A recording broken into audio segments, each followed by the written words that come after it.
Hi, my name is Sarah Lucas. I'm a 1992 Wellesley alum. I currently work at the Hewlett Foundation in the Global Development and Population Program.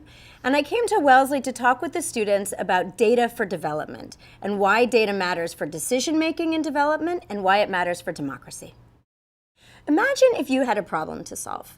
Imagine you were trying to reduce the number of children under 5 that were dying of something.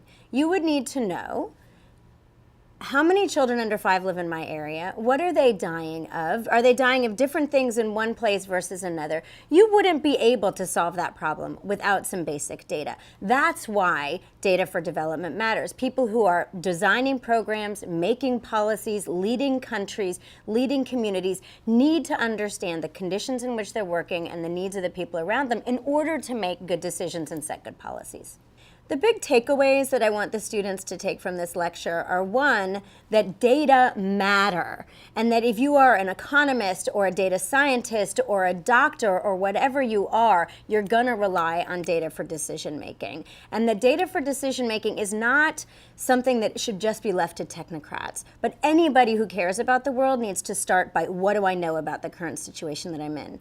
So I've emphasized the point with them about data for decision making, but equally important is the role that data can play in enhancing democracy in countries.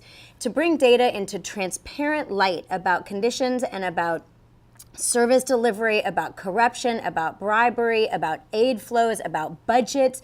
Data about this kind of information that affects people's lives allows them to hold their governments accountable, allows them to exercise the rights to stand up for what they deserve to receive. And without data, they're living in darkness. They're blind to what actually is happening around them. I guess the advice that I would share is really at the heart of what the Albright Institute is about, which is that any really meaningful problem in the world has to be solved through a multidisciplinary approach. You need to bring to the table different perspectives and areas of expertise to solve a problem.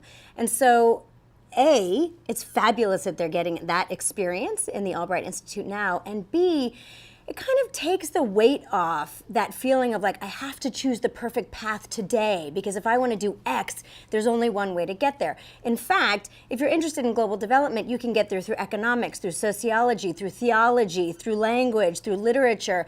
And so do what you're passionate about today, and it will continue to be useful even as your interests evolve. One of the things I've really taken away from the students through this experience is how plugged in they are to global issues. And not just to mainstream media issues about what's going on in Europe, but they're really paying attention to what's happening in sub-Saharan Africa, what's happening in Syria. And I think this orientation, this global orientation, thinking about development and poverty and human rights this early in their professional and intellectual careers means a lot for what they'll be able to contribute to the world, and it's really exciting to see.